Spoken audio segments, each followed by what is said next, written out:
그 루루라라님이 잭 니콜슨이 감옥보다 정신병원이 더 자유로울 거라고 정신병원 간 게 아니라요. 감옥에 있으면 이제 이 친구가 그 강제 노동을 해야 돼요. 강제 노동. 그러니까 그게 싫어서 그러니까 땡땡이 치려고 정신병원이 만만해서 왔는데 머리를 굴린 거네요. 머리를 굴려서 왔는데 여기는 더하다 그럽니다. 그래서 그래서 그렇게 해가지고 우선 이제 이 영화는 그 켄 케이시라는 우리나라는 잘 모르는데 켄 케이시라고 상당히 유명했던 아주 독특한 인물인데 그 사람의 원작 소설입니다. 아까 그 어떤 엠네지아님이 그 소설을 읽으신 것 같은데 그 같은 제목의 소설로 굉장히 유명해졌죠. 그 켄 케이시의 그런데 배경이 이 켄 케이시라는 인물이 대단히 그 문제적인 인물인데 나중에는 그냥 평범하게 살았지만 이 사람이 이제 1950년대 미국을 비트 제네레이션이라는 그 소설도 있고 그런데 비트 제네레이션이라는 세대가 있었고 1960년대가 미국이 히피 세대입니다. 지금은 이제 그런 게 다 없어졌지만 근데 이제 그 비트 제네레이션하고 히피가 무슨 문제가 어떤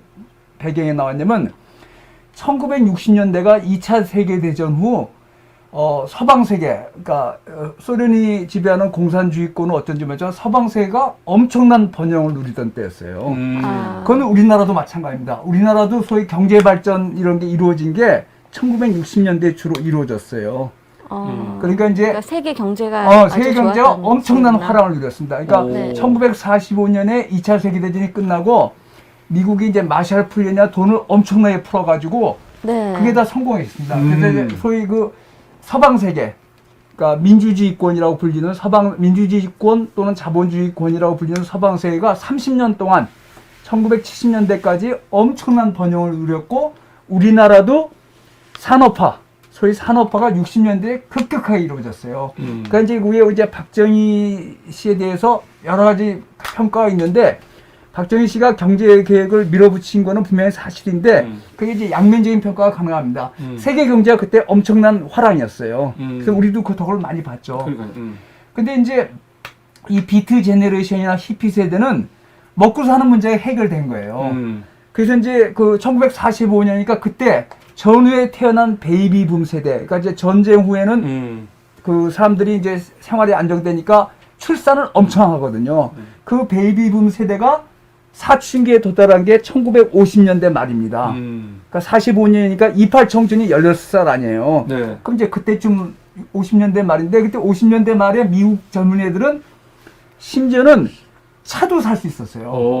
뭐 레코드나 이런 거 물려주고 좀 괜찮긴 한 차도 살 수 있어요. 이제 그런 이야기를 다룬 게 근데 가장 풍부한 시대네요. 걔들이 굉장히 세상에 불만이 많았다고. 그걸 다룬 이야기가 제임스 딘의 이유 없는 반항이에요. 그 제임스 딘의 이유 없는 반항이 뭐냐면 좀 잘 사는 그냥 보통 사는 집 애들이 부모가 사는 차를 끌고 와가지고 절벽위에서 누가 더 배짱이 있게 버티냐 늦게 차에서 뛰어내리냐 그 시합하다 죽는다고 그런 이야기입니다. 그러니까 부모들은 이해를 못하는 거지. 쟤들 별 돈 다 있고 먹고 살만한데 왜 저기서 그게 이제 이유 없는 반항인데 그러게 이제 비트 제네레이션을 합니다. 그러게 이제 그런 세대 있고 근데 히피 세대는 뭐냐? 1960년대가 서양사회에서 굉장히 독특한 시대고 우리나라도 그랬죠. 우리나라도 60년대 4.19나 뭐 이런 학생 운동이 굉장히 활발했는데 그게 뭐냐면 기존 사회에 대해서 저항을 하는 거죠. 그걸 이제 카운터 리볼루션 또는 카운터 컬처 하는데 반문화죠, 소위. 그러니까 젊은 나이 든 세대들은 도대체 이해를 못 하는 거예요. 전쟁을 하는 것도 아니고 먹고 살 게 없는 것 같은데 굉장히 반항적이고 그랬거든요. 근데 이제 그때 나온 그 1960년대 히피 세대의 문화가 미국에 이제 그 다음에 죽었냐 살았냐로 많은 논쟁을 하는데 우리가 이제 이 아이폰을 개발한 누구야? 스티브 잡스. 스티브 잡스가 대학을 안 다니고 맨날 마약하고 그랬다고. 그러니까 대학을 중퇴했어요. 근데 이제 스티브 잡스가 아마 어떤 대학, 유명한 대학 가서 그 연설을 하는데 자기가 대학은 안 다녔지만 대학교 다닐 때 그 대학교 입학식인가 졸업식 가서 연설했다고. 거기서 초대를 해서. 근데 스티브 잡스가 자는 대학을 마치진 않았지만, 대학을 마치지 않았어요. 그렇지만 대학을 다녔던 경험이 나한테 큰 도움이 됐다. 근데 그때가 무슨 소리냐면 그때 마리아나 먹고 그랬거든. 그래가지고 전화 받으시죠. 아니. 그래서 이제 그런 세대가 이제 근데 그 켄 케이시라는 작가가 이 소설을 발표했는데 이 소설이 그겁니다. 기본 여기 이제 그 환자들이 먹고 사는데 지장이 없잖아요. 그리고 그 수간호사가 그걸 딱 통제해서 약 먹을 시간에 약 먹어야 되고 음악 틀어주고 네. 그대로 안 하면 그걸 묘하게 그걸 얻어내잖아요. 근데 사실 우리가 모두가 먹고 사는데 지장이 없지만 그렇게 살고 있다. 그걸 말한 게 히피 세대가 이제 그런 말을 했는데 그거를 잘 보여준 소설입니다. 그러니까 이게 단순히 정신병원의 문제가 아니라 우리가 살고 있는 자본주의 사회에 자본주의나 뭐 하여튼 현대 사회의 한 문제 그 단상이다. 그러니까 아주 노골적인 모습이다. 우리가 사실 저 음악 틀어주고 약 먹으라 오면 약 먹어야 되고 조금 틀리면 다 이렇게 맞으면 인민재판 비슷한 걸 해가지고 야단치고 절대로 폭력적으로 안 하고 그렇죠. 그게 더 훨씬 교활하죠. 민주주의 가장한. 네. 그 투표해야 되고. 네. 네? 근데 그 사람들이 선뜻 손을 못 드는 게 만약에 자기 눈치가 그 간호사의 명령에 저가 의견에 반대하면 묘하게 그를 억압하거든. 그런데 그거를 다룬 소설입니다. 그래서 굉장히 충격적이죠. 그래서 이제 이거를 이해하려면 우선 그 원작, 뻐꾸기 둥지로 날아간 새 원작이 워낙 뛰어난 작품이었어요. 예. 근데 켄 케이지라는 인물은 어떤 애냐면 이 사람이 대학교 다닐 때 그 정신병원 가서 그 말하자면 알바 비슷한 걸 했어요. 그 논문 쓰면서. 네. 근데 그때 가서 충격 먹었구나. 보면서 이 정신병원 당시 이제 미국에서 60년대 정신병원에 대한 치료가 굉장히 활발해졌는데 그때 실제로 뇌수술도 하고 여러 가지 약을 주고 그러는데 자기가 보니까 이거는 순사기다. 통제를 위한 거지 이거 가지고 안 된다. 그래서 이제 거기에 마약 실험에도 참여를 하고 그랬어요. 이 사람이. 그래서 실제로 마리화나나 LSD 먹고 그걸 체포되기도 했습니다. 네. 근데 하여튼 이 소설이 정신병원이 무대지만 어떻게 보면 그게 우리가 살고 있는 한 사회, 꼭 자본주의 사회나 뭐 어떤 그런 게 아니라 인간이 살고 있는 사회의 한 모습이다. 그렇게 보시는 거죠. 그래서 소설이 엄청 성공을 했습니다. 그래가지고 이제 그거를 맨 처음에는 영국으로 했어요. 그래서 영국도 대단한 성공을 했어요. 그래서 이제 영화를 했는데 그 판권을 샀는데 판권을 카크 다글라스라는 유명한 배우가 샀습니다. 근데 이제 이거를 제작하는데 영화사에서는 이 할리우드 영화사, 우리나라 영화사도 마찬가지지만 영화사는 왜 영화를 만드냐? 이 영화 만들면 돈이 엄청 들잖아요. 네. 배우들 개런티도 그렇고. 네. 그래서 그걸 다 영화를 안 만들려고 그러는 거야. 그 카크 다글라스라는 굉장히 유명한 배우가 이 저작권을 샀는데 아무도 영화를 안 만들고 막상 영화사가 이제 그 나이가 들어보니까 이 사람이 자기가 주연을 하고 싶었어요. 굉장히 유명한 배우니까. 가지고 그 아들이 아버지로부터 영화를 그걸 사가지고 제작사를 잡아가지고 영화를 만들었습니다. 그래서 이제 만들었는데 다행히 정말 다 보셨는데 정말 일생에 한 번 그러니까 꼭 봐야 될 영화가 10편 정도 있다. 그러면 그 손에 반드시 드는 작품이죠. 그래서 제가 아까 어국장에도 이야기했지만 우리나라가 이제 지금 경제적으로 세계 10위 안에 들었잖아요. 네. 근데 작년에 이제 우리 봉준호 감독이 그 기생충을 타서 난리가 나서 그건 축하해야 될 일이에요. 네. 그렇지만 이 영화도 아카데미 상을 타고 주연 남배우 주연 여우 주연상 받지만 수준이 상대가 안 돼요. 그러니까 좀 부끄럽게 생각해요. 이게 70년대 영화인데 2020년에 한국에서 봉준호 감독이 기생충으로 영화 아카데미 상을 휩쓰고 난리를 친 건 축하할 만한 일이지만 영화의 수준이 주는 감동이 상대가 안 되잖아요. 그러니까 보면 알잖아, 보면. 그래서 우리는 좀 이런 영화를 좀 꼭 보면서 이게 굉장히 슬픈 영화입니다. 비극적인 영화지만 제가 이제 한 말씀 드리고 다 보시면 가슴이 막막해지고 야, 우리가 사는 세상이 저거밖에 안 되나? 우리는 이렇게 한 체제에 부처님 손바닥 안에 있듯이 이거밖에 안 되나? 하지만 그리스 비극을 보는 그리스 시민들이 그랬다는 거 아니에요.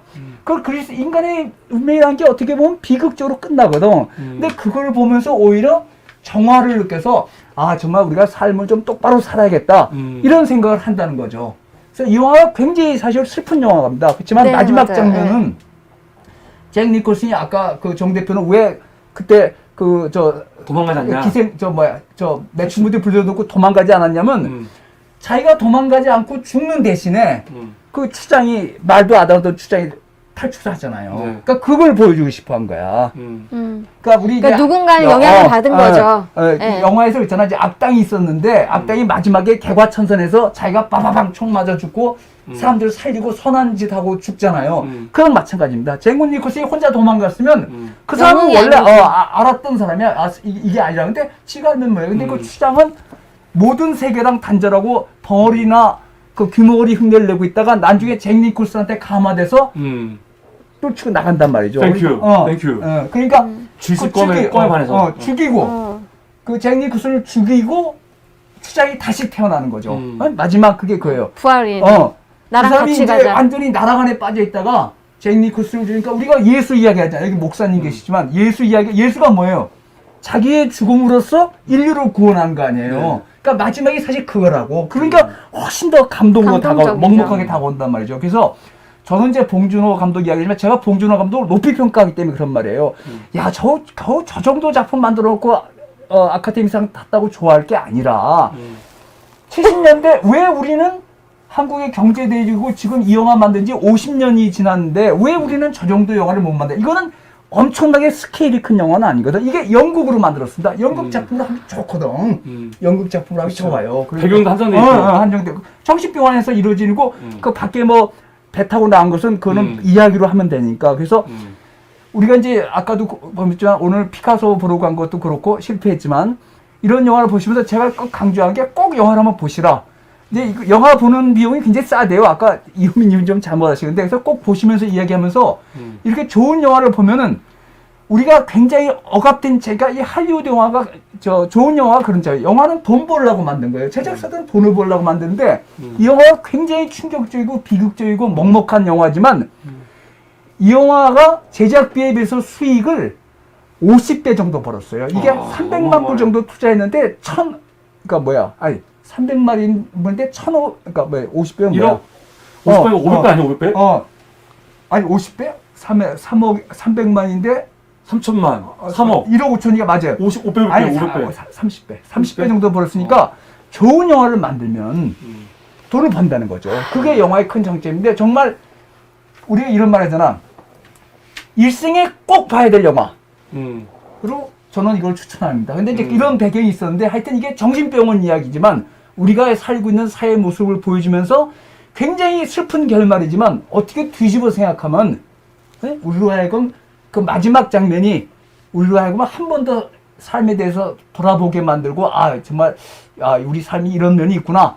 그래서 이렇게 좋은 영화 보면서 서로 이야기하고 이런 것이 굉장히 도움이 돼서 제가 꼭 그 영화를 보시라고 추천했고 앞으로도 뭐 꼭 이만한 걸작이 이렇게 많지는 않지만 꼭 이 프로그램에 같이 하실 때는 꼭 같이 영화를 보시고 정 대표가 그 영화를 싸게 보는 법을 알려드린다니까 그러니까 꼭 보시고 같이 이야기를 내면서 이게 이제 옛날에 그리스 시민들이 그 비극을 보면서 야 우리가 정말 똑바로 살아야겠구나 이렇게 하는 것처럼 그렇게 좀 그런 감동을 우리 실생활을 이어갔으면 좋겠습니다. 네, 감사합니다. 네. 예, 저희